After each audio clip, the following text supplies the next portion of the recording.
Hey guys, I'm Mary Wong and this is Fertility Talks. I'm super excited to be here because first of all, we haven't done an episode in a while through COVID, and you know what, I need a little break.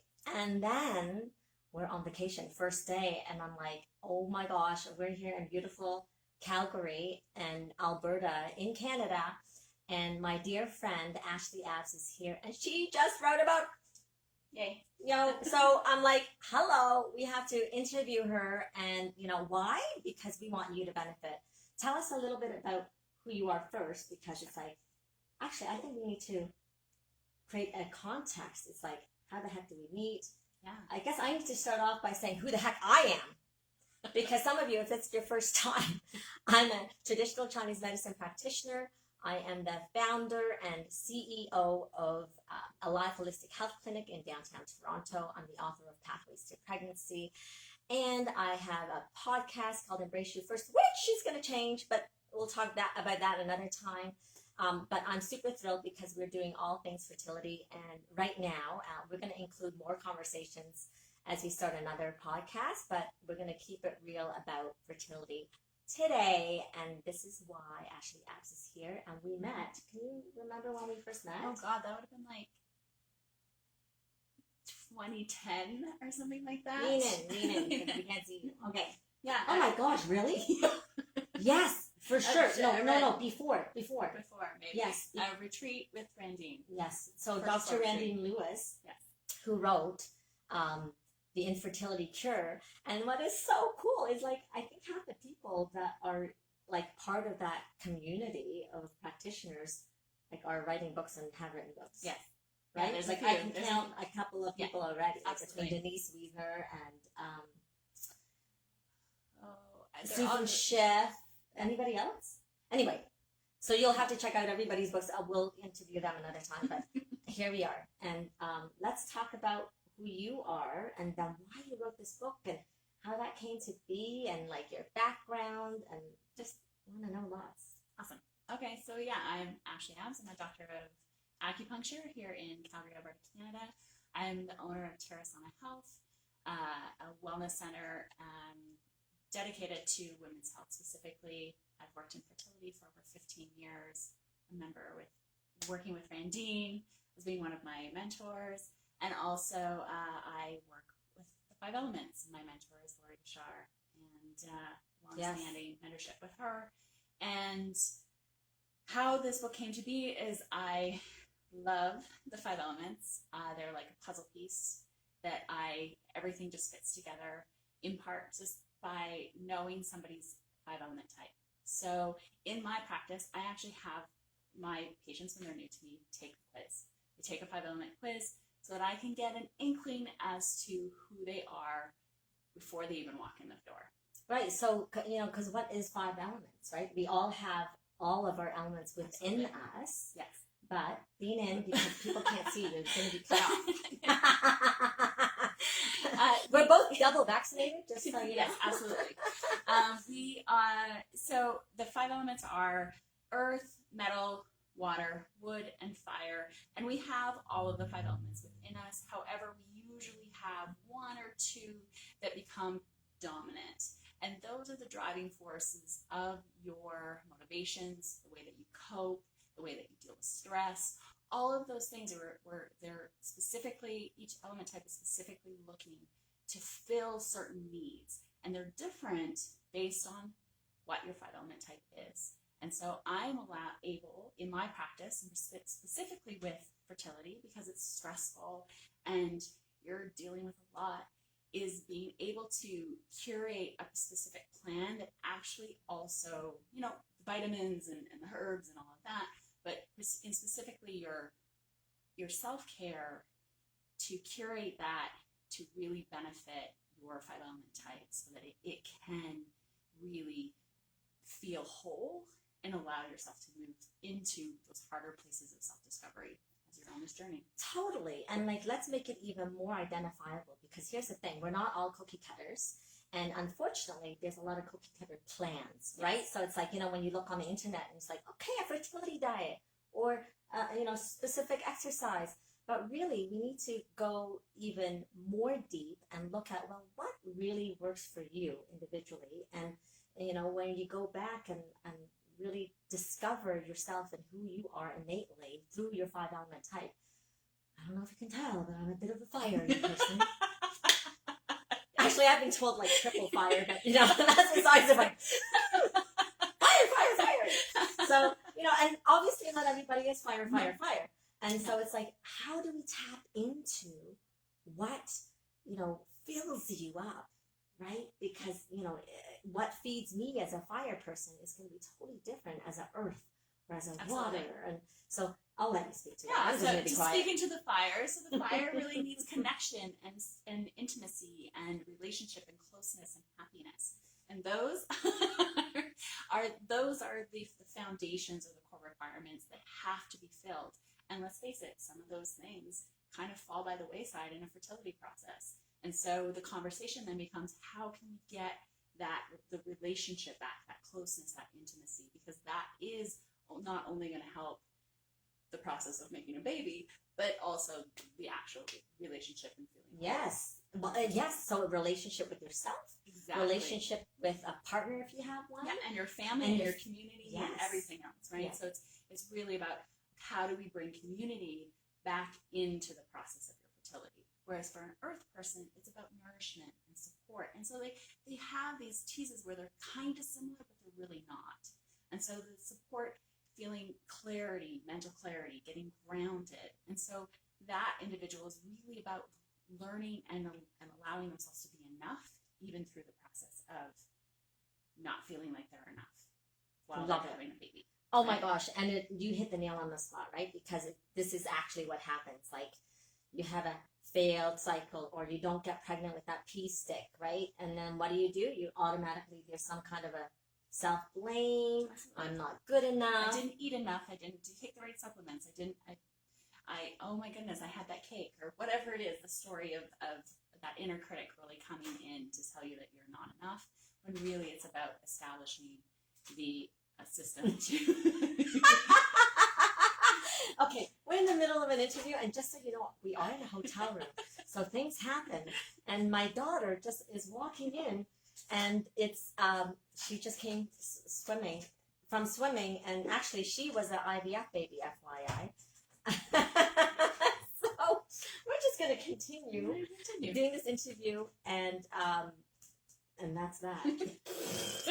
Because we're being spontaneous, and we're gonna be real. Rolling with it. We're gonna roll with it. Okay. So with your metal types, their core requirements are about recognition, meaning, purpose, feeling adequate. So again, really working with that inner critic to help establish where they are making inroads into their fertility, and at the same time really allowing that surrendering and allowing that preciousness to come in about where they're at, rather than that kind of sometimes can get a little bit of a hard exterior to them.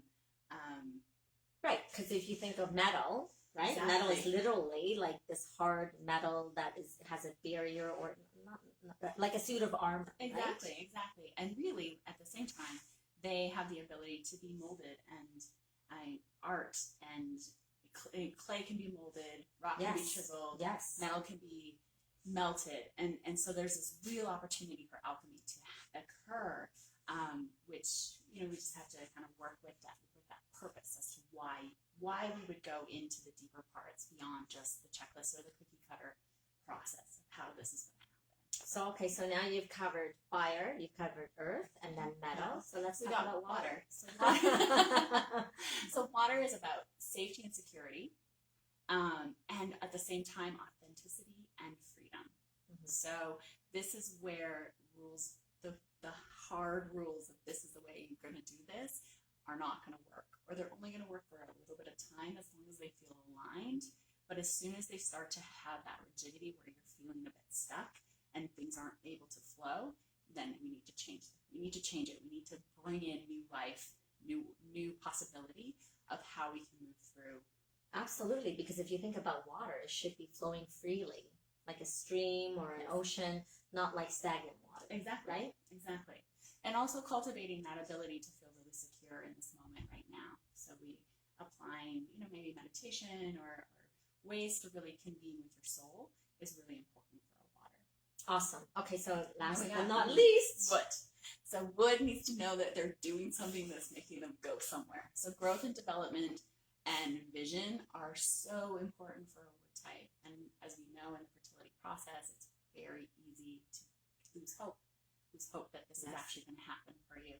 And so with a wood person, we have to allow to really have those like, okay, this has changed. This we've done this has improved. We really need to have that accountability in not that we don't have accountability with all of our patients, but really holding that's important for them so that they can really understand that I'm doing all these things and they're worth it and they're bringing me closer to hopefully that possibility and potential of a baby or the thing that I want. And then when you say what rings true to me, it's like when you say they're worth it, it's like I'm worth it. Yeah. Right? So it's not things out there, but it's like back to you. Absolutely. Yourself. Yeah. Love this. So basically, when you read this book, you're going to have a whole whack of questions, I imagine, that you can literally go through. Yes. Yeah, so there's a quiz that you take in the first chapter. So you get to find out right away what's your element type and really what's your alchemy. So it's not just one. So like I'm an earth and I'm a predominant earth with a pretty good healthy amount of water in me. The rest of them, not so much. Whereas probably fire. fire. But at the same time, seeing how the other elements, because they're in a relationship, how they also impact your life. And then it breaks down into each element type. So you can really understand each element type. And obviously you're going to go to the one that, rings true for you. But I also encourage you to spend some time with the other ones because there is information there, but not just maybe about you, but about your family members, your partner. Yes. You can understand them a little bit better, what makes them tick, what's important to them. And then the second half of the book is actually about the 5 elements and how they relate to the different areas of our life. So your self-care and your caretaking, your creativity and your credentials or your education and work, and then your authenticity, your connections with spirit, and then your lifestyle and livelihood is in your wood section, and relationships. And actually the relationship section actually breaks it down to element types together and how that makes them shift and work well together. Sorry, I'm giggling because my daughter's crawling through the hotel room. This is what it takes to deliver so that you guys can benefit, because we want you to learn more about your 5 element type, and we're delivering, and so each element, back to we all have every element. It's just that you have a predominant one or 2, right? Yeah. So it's not like in isolation. And so I guess maybe you can speak more to maybe if we do a quick recap, maybe, because we love to end on a high note, yeah, right? absolutely. So what is the winning formula for each element type? What's the top thing that people can tap into if they're a certain type? So I would say for a fire type, it's to become to allow yourself to be in community, which obviously has been hard with the events of this past. But now that as things open up wherever you are and it's responsibly, but to really seek out that community and particularly in the fertility realm to not do this process in isolation. For an earth, I'm an earth, and it's always harder for your own element type for you to really find the thing. But I would say for an earth is to really allow yourself to get grounded and centered. So to really get what's the word? To just identify how you can be supported. So is that through your self-care practices? Is it by finding a practitioner that's aligned with you, so that you can have a team to come together to support you and a plan to really pamper you, because you hold a lot as an earth person. You're kind of you hold everybody. Yes, that's eternal mother, right? Exactly. Yes. And I would say a take home for my metal patients is usually a gratitude journal. So really identifying where things are really going well, because it's very easy for a metal type to really fixate on the things that are going not so great. Right. And so a gratitude journal, or even just the 5-minute journals of what's going really well for you in that day is so important. A water type, let's see, I would say the take home is that you're allowed to want to be by yourself sometimes. Yes, of course. Okay. Right. And sometimes it's hard though. Sometimes hard. it's hard to be alone, especially when, like, in the pandemic, when people work together. Absolutely. Your like, whole in a family small has space, been right? Your whole family has been with you all of the time. Your kids, or if you have kids, they've been homeschooling. Your husband's been at home. So it's okay that you want a little bit of space. So if you want to go on a little mini retreat for an afternoon or a day, or if you can go longer, that's great. But to really just spend some time with your own self, and in nature is really healing. Go find a body of water in whatever form, lake, stream, Sure. ocean. Of course. And then again, last but And then not least, a wood is to identify, really connect with your vision.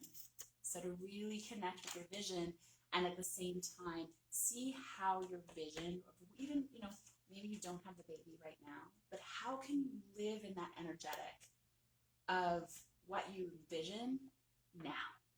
Little pieces, how you break down how you would spend your day. How would you interact with your family different when you have this beautiful baby in your life or child? But where can we feel it now, so that vision cannot not always feel so far away? Great. Okay. Yeah. You know what? The one last thing we didn't say is your actual journey yourself. Hold on 1 second. Zoe, can we please be quiet so we can actually hear? Thank you. No. Okay. Sorry, guys. Okay. So yeah. You had a fertility journey, didn't you? Kind of. Not. I would have to say, like, I was like not like most of our patients. So I luckily, because of what I do, I think was able to skip a lot of that heartache. So meaning you were proactive. It was proactive. Okay. So I have Hashimoto's, and I also have MTHFR, which I was MTHFR, which is a gene mutation. Which sometimes, or has been correlated to early loss, and so I was proactive about that. So when we thought we might want to have a baby, I started with a pre-plan of how I wanted to support my body, my mind, and moving into that process. However, when I did find out I was finally pregnant, it was a rough first trimester, I will say, with the negative tests. My doctor didn't believe that I was pregnant. Oh, I had a low beta HCG. And I love it. I love it that you're saying this, because doesn't everybody totally base the health of a future baby through their numbers? Never mind baby, like even like the tests originally, like your AMH and the FSH, even while you're trying to conceive, it's like, oh my gosh, if it doesn't like fit that bell curve figure, you're like, oh my gosh, it's not going to happen. Exactly. So I love it that you're telling me that while you were pregnant with your healthy little boy. Yes, healthy. He's 8 now. I had a low beta HCG. My doctor told me when he finally admitted that I was pregnant. Oh my goodness. He was like, "You're pregnant, but it doesn't look good, and you're probably going to miscarry." And sent me for an ultrasound, which at 4 weeks you can't see anything in an ultrasound. So oh my I gosh, changed that doctors after. So he didn't really know. He didn't really know, okay. And that's the thing. You really have to. We all have to advocate for our own selves. And so I requested another beta test. It came back and it had done what it was supposed to do. It was still low, but it doubled or tripled. I can't remember with the way that it was supposed to in the time frame that there was. I had spotting. He told me to go on bed rest, and that I again was probably going to lose this baby. I chose a different care provider at that moment in time, which changed everything for me. But because I also had this, Hashimoto's, MTHR, maybe I could lose this baby. It was hard on my heart for the first couple months. And when we finally made it through to my second trimester, I felt like I could finally breathe. And he was a healthy 9 pounds 6 ounce 23-inch baby. So and he is here, and he is amazing, and yeah, he's a light for me. Well, thank you for sharing, and I hope that you guys got some tidbits from the 5 elements, and if it's all new to you, I definitely recommend you checking this out. Yes. You can get it at any bookstore, any of your favorite retailer, Amazon chapters, Barnes & Noble, wherever you buy books. Wherever you buy books, for sure. And then where can they get in touch with you? Yeah, so they can reach me at www.ashleyabbs.com, or you can follow me on Instagram at Ashley Abbs and connect with me there. Okay, awesome. Thanks, guys. And we'll be coming back more regularly and giving you guys more of all things fertility and then some. Because so this is an announcement for those of you who do not know, but Dr. Tanya Wild, a naturopathic doctor, and I were teaming up and we're creating My Fertology. So fertology is a made-up word, and you think about biology is the study of, right, and the science of. So we're doing this study, science, research, and wellness of women as they transition from preconception, so fertility to pregnancy, and then from mamahood to menopause, because we want to help you thrive as you make and grow and birth and then raise your baby, because that is so super important, because this is our lives, and we don't want to we want to help you through your fertility, but we don't want to drop you off and say, okay, bye-bye, see you later, good luck. we realized that was a big missing, so it's like, okay, we want to see you through your whole life. And so we're going to be doing lots of stuff on that, and it'll be a podcast, and so there's more to come, so look out for it, watch out for it, and if you haven't done so already, when you go on to @MeetMaryWong, my YouTube channel, there's like not a gazillion, there's like 185 videos or something like that, but on all things fertility. So see you guys soon, and have a great day. Bye.